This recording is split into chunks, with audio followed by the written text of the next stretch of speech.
অবশেষে one day cricket থেকে অবসরের ঘোষণা মুশফিকুর রহিমের। টি-20 থেকে অবসর নিয়েছিলেন আগেই, এবার অবসরের ঘোষণা দিলেন ওয়ানডে ক্রিকেট থেকে। তবে টেস্ট ক্রিকেট চালিয়ে যাবেন অভিজ্ঞ এই ব্যাটার। সাম্প্রতিক সময়ে মুশফিকের ওয়ানডে ক্যারিয়ার নিয়ে হয়েছে বিস্তর সমালোচনা। এর জেরে অবসরের ঘোষণা জানিয়ে আবেগঘন এক বার্তা দিয়েছেন এই উইকেট রক্ষক।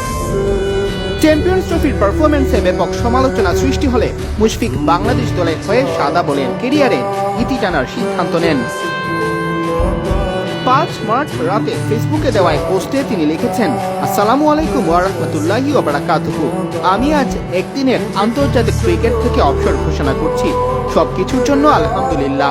বৈশ্বিক পর্যায়ে আমাদের অর্জন কম হলেও একটি ব্যাপার নিশ্চিত, আমি যখন দেশের জন্য মাঠে নামতাম আমি নিজের শতভাগেরও বেশি নিবেদন এবং সততা কাজে লাগিয়েছি।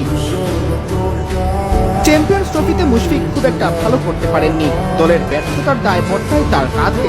বাকুদুল্লাহ রিয়াদকে নিয়েও হয় সমালোচনা। রিয়াদ এখনো এমন কোনো সিদ্ধান্ত না জানালেও রিয়াদের ভাই মুশফিক অবসরের সিদ্ধান্ত নেওয়ার সাহস দেখিয়েছেন আগে ভাগেই। যদিও কাজটি সহজ ছিল না, স্বীকার করেছেন খোদ মুশফিক। 37 বছর বয়সী এই ক্রিকেটার লিখেছেন, গত কয়েক সপ্তাহ আমার জন্য অনেক কঠিন ছিল। আমি বুঝতে পেরেছি এটাই আমার নিয়তি। আল্লাহ কোরআনে বলেছেন, আল্লাহ যাকে ইচ্ছা সম্মান দান করেন এবং যাকে ইচ্ছা অপমানিত করেন। আল্লাহ যেন আমাদের সবাইকে ক্ষমা করেন এবং আমাদের সঠিক ঈমান দান করেন। শেষমেশ আমার পরিবার, বন্ধু বান্ধব ও সমর্থকদের গভীরভাবে ধন্যবাদ জানাতে চাই, যাদের জন্য আমি গত 19 বছর ধরে ক্রিকেট খেলেছি। জাযাকাল্লাহ খাই। অবসরের আগে বাংলাদেশের হয়ে 274টি ওয়ানডে খেলেছেন মুশফিক। রান করেছেন 7,795। এই ফরম্যাটে 9টি সেঞ্চুরি ও 49টি হাফ সেঞ্চুরি আছে তার। সিয়াম চৌধুরী, বিডি ক্রিক টাইম।